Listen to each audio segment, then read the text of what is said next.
April 15, 1945, Bergen-Belsen. British troops burst into a nightmare landscape, overcrowded barracks, mountains of unburied corpses, and survivors whose eyes reflected a horror that could not be named. Nearly 13,000 bodies lay in the mud and ash, while mothers clutched skeletal children, old people crawled for water, and young people tried to remember their names. Liberation, far from marking an end to collective suffering, gave way to years of uncertainty in displaced persons camps, where thousands languished with their identities erased and justice reduced to a fragile promise.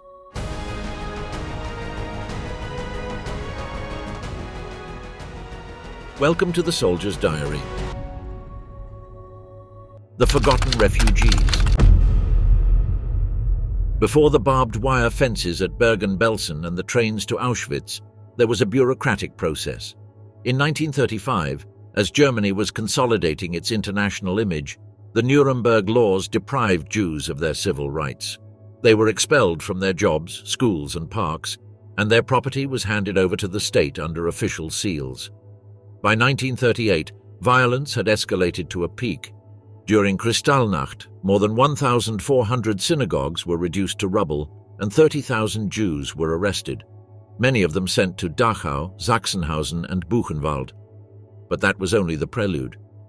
Between 1939 and 1945, Europe was covered in barbed wire. More than 40,000 camps and ghettos sprang up like a deadly net. Treblinka, where carbon monoxide killed victims in minutes. Auschwitz, where Zyklon B exterminated with silent efficiency. Janowska, where shootings in the Piaski forest were accompanied by the sound of empty bottles. In Łódź, hunger killed thousands, and parents buried their children without the strength to close their eyes.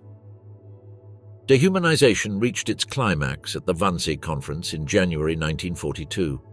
There, 15 senior officials of the Nazi regime, headed by Reinhard Heydrich, at an administrative meeting planned the final solution, the systematic death of 11 million people. In Stutthof, near Danzig, efficiency became a matter of bodies and ashes. There, gas chambers and mass shootings eliminated the need for individual bullets, and quicklime consumed what was left before the screams died away. Liberation finally came in April 1945, with the advance of Allied troops. At Bergen-Belsen on April 15th, British soldiers found 60,000 survivors among more than 13,000 unburied corpses. The living skinned skeletons crawled toward food rations thrown to them, too weak to open them. After the German surrender on May 8th, the barracks continued to harbor outbreaks of typhus, and records of survivors absent of names persisted as numbers on worn-out documents. In this scenario of devastation, however, an even more harrowing challenge was brewing: the battle against oblivion. The liberation of the camps in 1945 did not mark the end of suffering, but the beginning of a silent battle. While the Allied powers celebrated victory, the survivors faced a new enemy: oblivion. Without documents, since the Nazis, faced with the Allied advance, burned thousands of records to erase evidence, without families and often without a voice, their stories were confined to mud-stained diaries or to murmurs in barracks in displaced persons camps. For those who survived Bergen-Belsen and other camps, freedom brought with it a paradox. Physical and psychological scars persisted, while the world moved toward reconstruction. Amid this disconnection, many chose to remain silent, caught between trauma and fear of rejection. Others, however, transformed their pain into resistance, sharing stories that decades later would become key pieces in national courts. Their words, written on torn papers or whispered in barracks, defied the machinery of forgetting that sought to erase them from history. Nuremberg and beyond. Trials in the shadow of the camps. These trials marked only the beginning of a long and fragmented search for justice. Between 1945 and 1946, the Nuremberg Trials set a historic precedent by putting 24 senior Nazi leaders on trial for war crimes, crimes against humanity, and conspiracy to commit acts of aggression. However, these trials, focused on the most prominent figures of the regime, left out thousands of lower-ranking perpetrators whose brutality had been equally systematic. It was in local and Allied military courts, scattered across a devastated Europe, that the punishment of camp guards, doctors complicit in experiments, and kapos who had actively assisted the extermination machinery was addressed. In Poland, for example, the Auschwitz trial of 1947 convicted 23 members of the SS, including Commandant Arthur Lieberhenschel, who was hanged the following year for his role in the administration of the camp. At Bergen-Belsen, 45 guards faced charges. 11, including Irma Grese, nicknamed the Hyena of Auschwitz for her sadism toward female prisoners, were hanged on 13 December 1945, following a court case that exposed their direct involvement in torture and murder. One of the most emblematic cases of this local justice was that of Amon Goeth, commandant of the Plazow concentration camp located outside Krakow. Appointed in February 1943, Goeth personally oversaw the expansion of the camp, transforming it into a center of forced labor and mass executions. Under his command, Plazow became a hell where the lives of prisoners depended on his violent arbitrariness. Goeth exercised absolute authority. He ordered public beatings, attacks with dogs, and arbitrary executions. Witnesses recounted that he would shoot from the balcony of his villa, located on a hill overlooking the camp, killing prisoners he considered undisciplined. In addition, he played a key role in the liquidation of the Krakow ghetto in March 1943, where more than 2,000 Jews were deported to Auschwitz and hundreds killed in the streets. His sadism was recorded in the testimonies of survivors, such as Leopold Pfefferberg, who recounted how Goeth ordered prisoners to be whipped to death for minor infractions. Following the liberation of Poland in 1945, Goeth was captured by Allied forces and extradited to Krakow to face trial for war crimes. The trial, which began in August 1946, brought together dozens of testimonies detailing his cruelty. One of the witnesses, former prisoner Mieczysław Pemper, described how Goeth personally selected victims for daily shootings. Other survivors recounted how he forced prisoners to dig their own graves before killing them. On 5 September 1946, the Polish court found him guilty of war crimes and crimes against humanity, sentencing him to death. His execution, carried out on the 13th of September of the same year, was not straightforward. The noose initially failed to break his neck, prolonging his agony until a second attempt ended his life. His last words, Heil Hitler, resonated like a mute echo of the ideology he had espoused. Stutthof trials, held in Poland between April and July 1946, extended this wave of retributive justice. 11 female guards, including Jenny Wanda Bachmann and Gerda Steinhoff, were executed on 4th of July 1946 for their part in crimes such as administering lethal injections of phenol to sick prisoners. The Soviet Union, for its part, dealt with Nazi crimes with summary trials. In Leningrad in December 1945, 8 defendants, including SS officers, were shot after a quick trial for massacres at the Krasnoye Selo camp, where thousands of Soviet prisoners of war were executed or starved to death. These trials, though criticized for their lack of due process, reflected the urgency of the affected nations to close a chapter of horror. The execution of Goeth and other lesser criminals marked a symbolic milestone, but it also exposed the limitations of post-war justice. While the Allied powers prioritized reconstruction, thousands of perpetrators managed to evade responsibility, either by hiding under false identities or by taking advantage of institutional disorganization. Local trials, though fragmentary, were a reminder that the shadow of the concentration camps extended far beyond Nuremberg. Justice in the shadows, the hunt for the forgotten criminals. Although these trials set a vital precedent, the vast majority of the executioners never faced justice. Responsibility fell to stubborn hunters and forgotten archives. In 1947, a former Mauthausen prisoner named Simon Wiesenthal opened a small office in Linz, Austria. His goal was to document every trace of the escaped Nazis. Using handwritten lists, blurry photographs, and survivor testimonies, Wiesenthal and organizations like the Jewish Search Committee began a search that would last decades. As governments rebuilt Europe, these teams chased shadows. Doctors who had experimented on twins at Auschwitz, guards at Treblinka, and bureaucrats responsible for deportations. The Zentrale the Stella crime gang, created in West Germany in 1958, systematized this hunt, managing to prosecute thousands of criminals, although the statute of limitations on minor crimes and bureaucracy allowed many to evade punishment. The Zentrale Stelle, based in Ludwigsburg, began operations in 1958 by collecting information on suspected Nazi criminals, but soon faced legal obstacles. During the 1960s, the debate over the statute of limitations for these crimes threatened to leave thousands of cases unpunished. By 1965, German law established a 20-year statute of limitations for homicide crimes, forcing prosecutors to prioritize only those whose direct involvement in murders could be proven, leaving out collaborators and accomplices. Although public pressure led to the extension of these deadlines, many prosecutions were stalled by lack of evidence or judicial bureaucracy. In parallel, declassified documents revealed the network of contacts that allowed Nazi criminals to take refuge in Latin America, but the response of governments was limited, often to avoid diplomatic tensions. By 1969, only about 6,500 people had been convicted in West Germany, many with symbolic sentences. One of the most notorious cases was that of psychiatrist Werner Haider, architect of the Action T4 euthanasia program, who lived under the alias Fritz Sawad, until his identity was discovered in 1959. He turned himself in to the authorities and in 1964, shortly before his trial, committed suicide in prison. Simon Wiesenthal, for his part, operated outside official structures. In 1967, after years of research, he managed to locate Franz Stangl, former commander of Treblinka, hiding in Sao Paulo, Brazil. Stangl was arrested and extradited to Germany, where in 1970 he was sentenced to life imprisonment. He died of a heart attack in prison in 1971. Another relevant case was that of Hermine Braunsteiner, a Majdanek guard known for her brutality against female prisoners.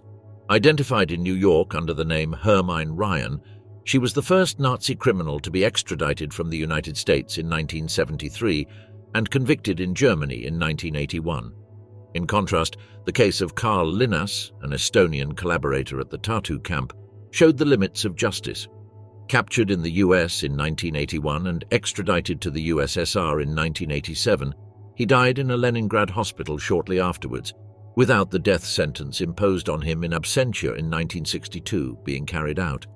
These achievements were exceptions, however.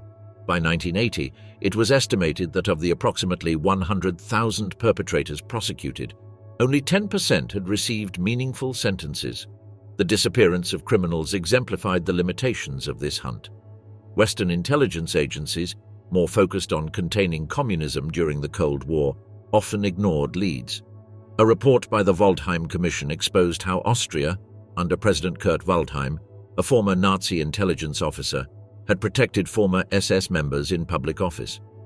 A report by the World Jewish Congress revealed that at least 1,800 Nazi war criminals resided in the United States, Canada, and Australia, many under false identities.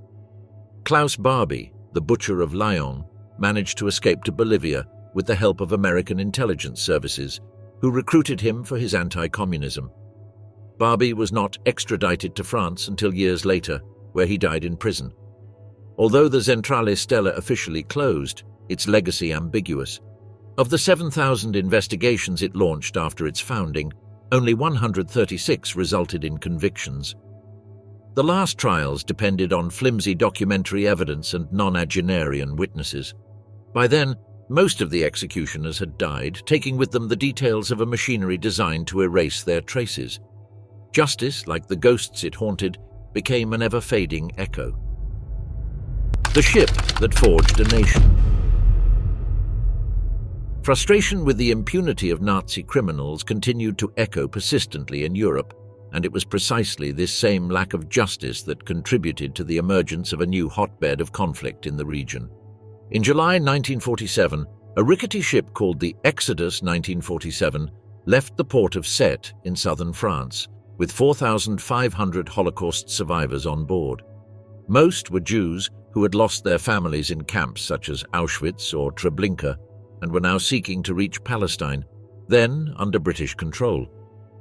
The journey was coordinated by the Aliyah Bet, a clandestine network that since 1934 had facilitated illegal Jewish migration, defying quotas imposed by the 1939 White Paper, which limited entry to just 1,500 Jews per month. On July 18th, near Haifa, the exodus was intercepted by British destroyers. Despite token resistance from passengers who blocked stairways and threw objects, soldiers took control of the ship. Photographs of emaciated survivors, with visible tattooed numbers, being dragged away by British troops were published in newspapers such as the New York Times, sparking global outrage. The refugees were transferred to 3 cargo ships converted into floating prisons: the Runnymede Park, the Empire Rival, and the Ocean Vigor. For weeks they remained crammed on deck in temperatures of 40 degrees Celsius, with minimal rations of food and water. British authorities attempted to return them to France, but the French government, under pressure from public demonstrations in Marseille, refused to take them back. In September 1947, the ships sailed for Hamburg, Germany, where the passengers were forced to disembark at internment camps at Poppendorf and Amstau. The irony was not lost. Jews liberated from Nazi camps now imprisoned by their allies. Headlines such as "From Buchenwald to Hamburg" in the Daily Express reflected the scandal, and the UN accelerated its deliberations on the future of Palestine. The exodus was just one of 141 trips organized by the Aliyah Bet between 1945 and 1948. Ships such as the Haganah, which carried 2,664 refugees in 1946, or the Pan Crescent, Zrenia, Perekvacheno viv 1940 roці, zima 1600 ludmi, що слідували подібним маршрутам. Of the 250,000 Jews who tried to sneak into Palestine, 50,000 were arrested and sent to camps in Cyprus, where they lived for years under British military custody. Images of children behind the barbed wire at Kariolos in Cyprus, waving flags bearing the Star of David, convinced leaders such as US President Harry Truman to put pressure on Britain. In August 1947, Truman publicly endorsed Jewish migration, a key turnaround for the UN resolution. On November 29, 1947, the UN General Assembly passed Resolution 181, recommending the division of Palestine into 2 states. For historians such as Yehuda Bauer, the exodus was decisive. Its media coverage exposed Jewish desperation and British rigidity. David Ben-Gurion, head of the Jewish Agency, declared in 1953 that the ship had been a cry that the world could not ignore.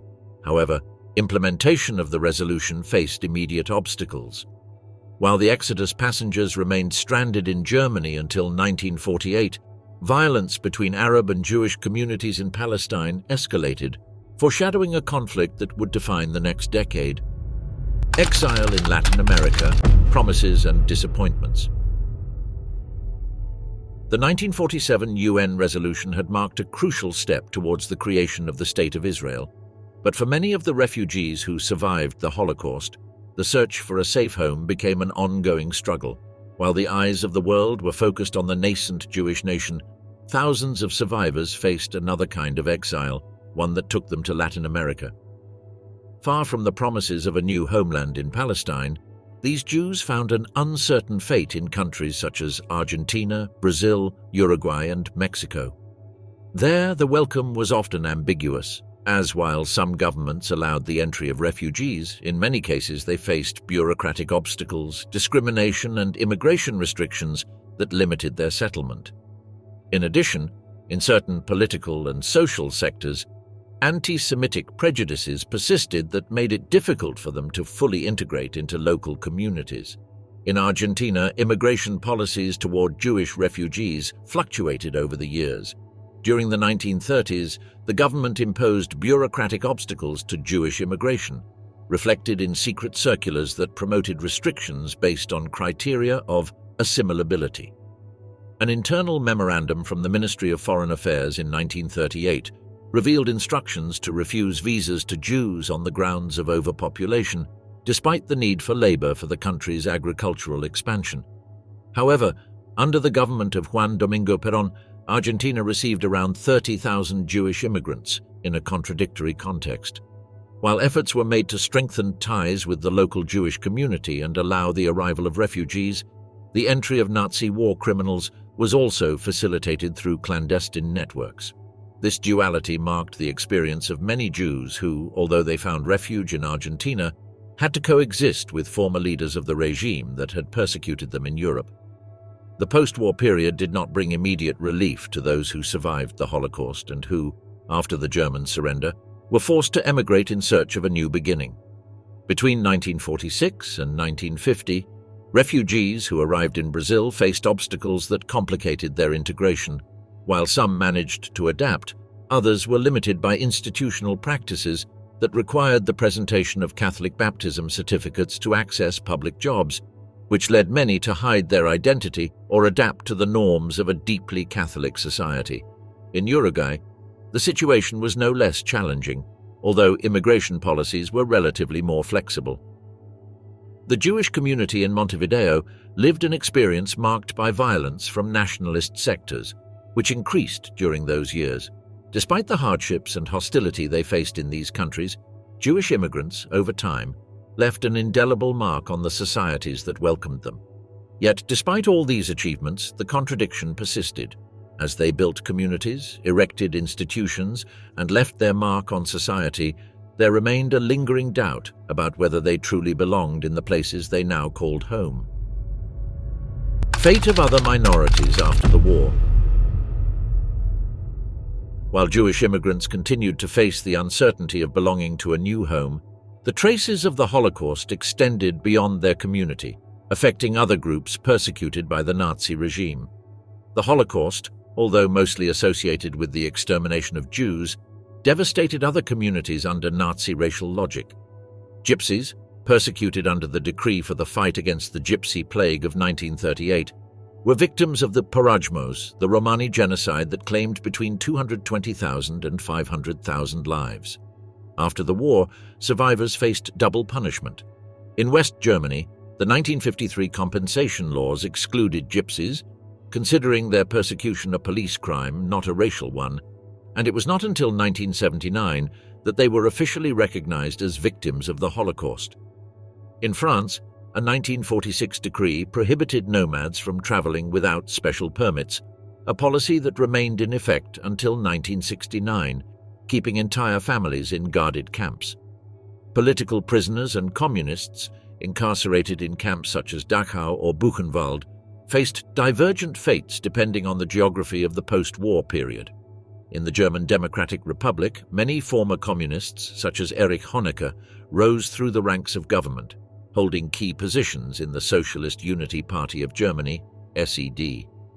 However, between 1950 and 1953, Stalin's Soviet regime ordered purges that targeted numerous survivors of Nazi camps, accused of deviationism. This term referred to those who deviated from the strict communist line imposed by Moscow, accusing them of ideologies considered counter-revolutionary or less aligned with the interests of the Soviet Communist Party. Thousands of them were sent to socialist prisons as part of a broader purge within the Eastern Bloc. Meanwhile, Jehovah's Witnesses, who were persecuted for their refusal to serve in the Nazi army and to swear allegiance to the regime, did not suffer state persecution after 1945, but the devastation of their congregations and the death of more than 1,500 members forced them to quietly rebuild. Despite the official truce, the suffering caused by the repression continued to be a wound that was difficult to heal. On the other hand, gay men released from concentration camps, marked with pink triangles on their uniforms, continued to face severe discrimination. Homosexuality remained criminalized, as the German Penal Code remained in force until 1969. The formation of Israel. Following the liberation of the camps in 1945, Jewish survivors returning to their hometowns faced a hostile reality. Their homes had been occupied, confiscated, or destroyed. In Poland, Hungary, and Ukraine, many properties abandoned during the war were reclaimed by local families or nationalized by the new communist governments. In Łódź, which before 1939 had been home to one of the largest Jewish communities in Europe, most Jewish homes were occupied by Poles. Many occupants claimed to have acquired ownership rights by living there during the Nazi occupation, which made restitution difficult. Hostility toward returnees manifested itself in various forms. In Krakow and Łódź, some Jews were attacked when trying to recover their property. In Warsaw, bureaucracy and the devastation caused by the war further complicated the restitution process. The most violent episode occurred in Kielce on July 4, 1946, when a mob, incited by a false rumor that Jews had kidnapped a Christian child, attacked a building where Holocaust survivors lived. The massacre left 42 dead and dozens wounded, including children who had escaped from the extermination camps. For their part, emerging communist governments in Eastern Europe implemented nationalization policies that affected the restitution of Jewish property. In 1947, Poland enacted laws transferring property without direct heirs to the state, disproportionately affecting the Jewish community, as many families had been exterminated during the war. In Hungary, beginning in 1948, communist authorities nationalized private property on a large scale, making it difficult for those Jews who could not prove ownership due to the loss of documents during Nazi persecution to claim it. In the Soviet Union, the policy of militant atheism led to the closure and repurposing of places of worship, and many synagogues were converted into warehouses, factories, or government facilities. In cities such as Kiev and Lviv, Jewish cemeteries were expropriated and destroyed to make way for housing complexes or public spaces. Property restitution was virtually non-existent in the early post-war years. According to reports from the Conference on Jewish Material Claims, by 1950 less than 2% of Jewish property in Eastern Europe had been returned to its original owners or their descendants. Bureaucracy, changes in legal ownership, and lack of political will meant that claims were rejected or simply ignored. In Poland, the nationalization of property under communist rule meant that even those Jews who managed to prove ownership were forced to accept token compensation or lose any right to claim. In Czechoslovakia and Romania, the authorities imposed additional restrictions, denying restitution to those who had emigrated, which particularly affected Jews who had fled anti-Semitism during the war. Rejection of the Jewish community in Europe, far from disappearing after the Holocaust, took on new forms under communist regimes, where anti-Zionist rhetoric became a tool of political control. The urgent need to establish a safe haven for the Jewish people culminated in the creation of the State of Israel. The idea of a Jewish state, conceived decades before the Holocaust, found its definitive impetus in the ashes of World War II. Beginning with the 2841st Zionist Congress in 1897, led by Theodor Herzl in Basel, the movement promoted the creation of a national home in Palestine, then under Ottoman rule.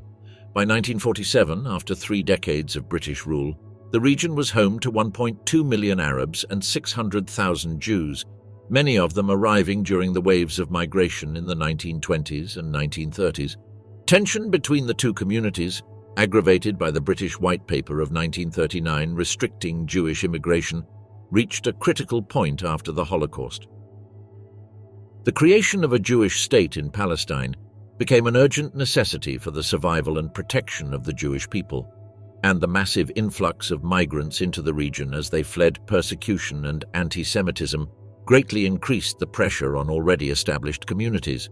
By 1952, approximately 40% of these migrants were relocated to border areas such as the Negev or Galilee, areas exposed to armed incursions, where they faced drought and precarious conditions. Communities of Jews arrived in Israel year after year in the post-war period, driven by the persecution and anti-Semitism they still suffered in Europe and other regions. As the State of Israel consolidated, the waves of migration continued to increase, leading the newcomers to seek settlements in different parts of the country. Most settled in the south, a vast and arid region where the need for population was pressing to ensure the security and development of the new state. Especially in the Negev, a vast desert area with few inhabitants and rich in strategic resources, the Israeli government encouraged the arrival of these migrants to promote the growth of infrastructure and new cities. The new immigrants encountered a challenging terrain, but with the support of settlement policies and community work, many of them became actively integrated into the construction of these cities. Dimona, founded in 1955, is one of the most representative examples of this process. These settlements not only responded to the need for space for migrants, but also to the urgency of protecting the country's borders and ensuring the development of a local industry, particularly in key areas such as nuclear research and defense.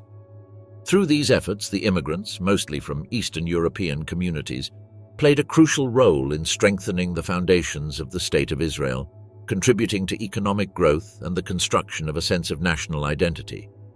On November 29, 1947, the UN passed Resolution 181, backed by 33 countries, which recommended dividing Palestine into two states, one Jewish and one Arab. The decision, celebrated by Zionist organizations, was opposed by Arab nations and the Palestinian population, who considered the plan a colonial imposition. According to UN records, the 1948 war displaced 700,000 Palestinian Arabs, many of whom ended up in refugee camps in Lebanon, Jordan, and Gaza, a legacy that would fuel decades of conflict. In the following months, a civil war broke out between Jewish militias such as the Haganah and Arab Palestinian groups, as British troops prepared their final withdrawal. On May 14, 1948, one day before the British mandate expired, David Ben-Gurion declared Israel's independence at the Tel Aviv Museum, reading from a scroll that cited the Jewish people's natural right to be masters of their destiny. Minutes later, the United States and the Soviet Union recognized the new state, marking the beginning of a regional conflict that would span decades. Between 1948 and 1951, more than 300,000 Holocaust survivors arrived in Israel, many from displaced persons camps in Germany and Cyprus.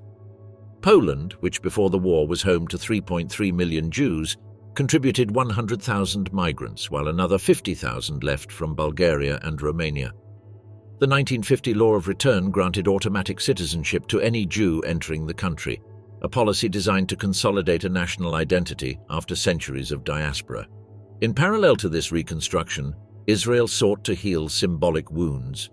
On May 11, 1960, Mossad agents captured Adolf Eichmann, the logistical architect of the final solution, who lived under the alias Ricardo Clement in Buenos Aires.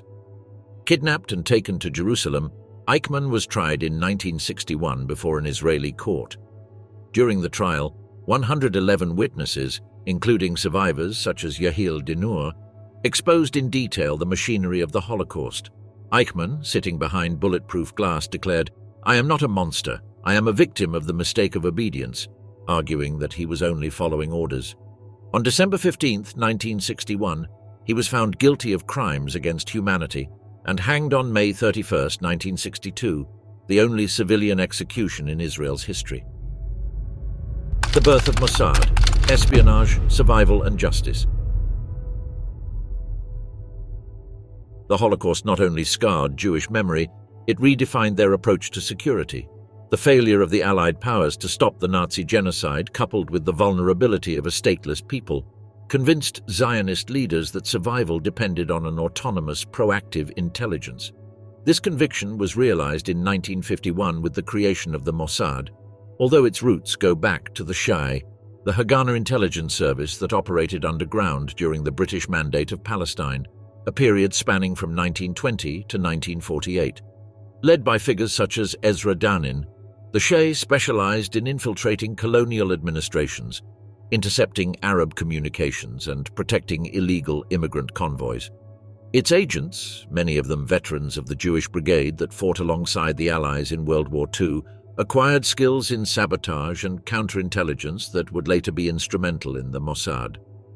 Following Israel's founding in 1948, the need for an intelligence agency with global reach became urgent. In December 1949, Prime Minister David Ben-Gurion established the Institute for Coordination, renamed Mossad 2 years later under Reuven Shiloah, a former Shai agent and experienced diplomat. Shiloah structured the agency around 3 pillars: foreign intelligence gathering, covert operations, and countering strategic threats. One of its first missions, Operation Ezra and Nehemiah, evacuated 120,000 Iraqi Jews from persecution between 1950 and 1951, using camouflaged commercial aircraft and bribes to Arab officials. In parallel, the Mossad deployed networks of Jewish informants in cities such as Vienna and Buenos Aires to track down ex-Nazi refugees in Europe and Latin America. An internal report in 1952 identified 800 war criminals living under false identities, although Israel's geopolitical constraints postponed direct action until later years. Mossad's effectiveness was informed by tactics inherited from the Jewish resistance during the Holocaust. Clandestine organizations such as Brisha, which facilitated the exodus of survivors to Palestine between 1944 and 1948, taught future agents how to falsify documents, evade checkpoints, and operate in hostile territories. Another key legacy was the use of Sayanim, volunteers from the Jewish diaspora who provided logistical support without being professional agents. These networks, combined with specialized military training, cemented the Mossad as a feared entity. By 1954, under the direction of Isser Harel, the agency coordinated operations in several countries, including blocking French arms sales to Egypt and infiltrating Arab governments. The Mossad also innovated in intelligence methods. In 1957, it created a unit specializing in passport forgery and the creation of fictitious identities, where agents such as Peter Malkin adopted the roles of businessmen or journalists to access critical information. The risks were extreme, however. In 1955, an operation in Syria ended with the execution of an agent, reminding that failure could cost one's life. Even so, the agency maintained a remarkable success rate thanks to the selective recruitment of polyglots, war veterans, and Holocaust survivors with unwavering determination. By 1960, the Mossad had already cemented its legend. Its real achievement was to transform the collective trauma of the Holocaust into a doctrine of prevention. As Ben-Gurion summed up in 1961, Auschwitz taught us that a people without intelligence is a people without a future. This philosophy, ingrained in every operation, ensured that the Mossad was not just a spy service but a guardian of memory. The creation of the Mossad and its intelligence work, which formally began in 1951 with its founding, was not only a response to external threats, but also a reminder that the security of the Jewish people depended on active and constant vigilance. This intelligence service, forged in the lessons of the Holocaust, became a symbol of the survivors' desire to protect future generations from such a devastating evil. The rebuilding of the Jewish people was not only physical, but also emotional and collective, and the struggle for justice and memory never ceased.